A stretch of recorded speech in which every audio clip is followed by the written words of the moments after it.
The other day, I was listening to the Japanese song Shinonuga Iwa, and it gave me the idea to draw a portrait of two best friends, Yor and Yuki. I wanted to show them looking at the stars together because Yor is albino and has this super white hair that looks like it's glowing. And her eyes have swirls, like she's seeing a secret universe.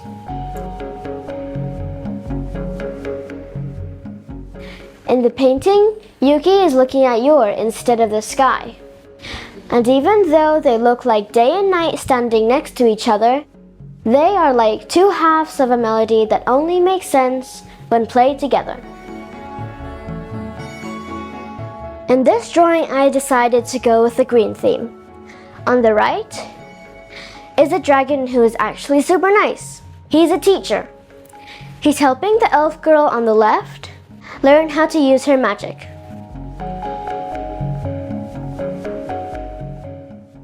She has a big pink flower over her eye. I did that because she got a bad injury, so the flower is like a magical eye patch to keep it safe while it heals.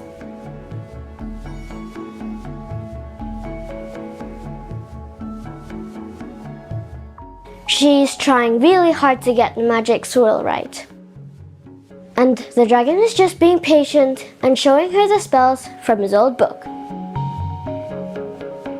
Everything from the skyscrapers to the cracked sidewalk is stained in these super intense shades of red, like the whole world is stuck inside a sunset that never ends.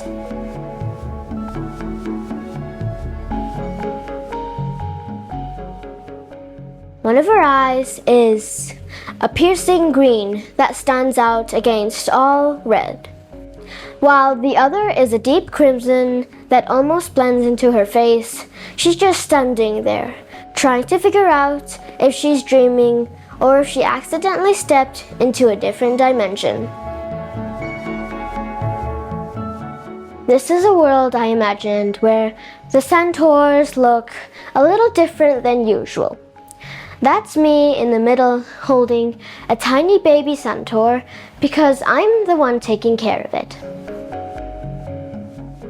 We are in a forest where the physics are a bit crazy. The paths swirl around the hills and some are even upside down. You can see little doors on the hills where people might live, and there are huge blue mushrooms that glow everywhere. One of the centaurs is even floating in the air. The most important part is the pink lantern. It's not just for seeing in the dark. It actually gives off a special kind of energy that keeps the baby centaur strong and healthy. I also gave the centaurs glowing patterns on their bodies to show they are part of this magic forest. Thanks for watching!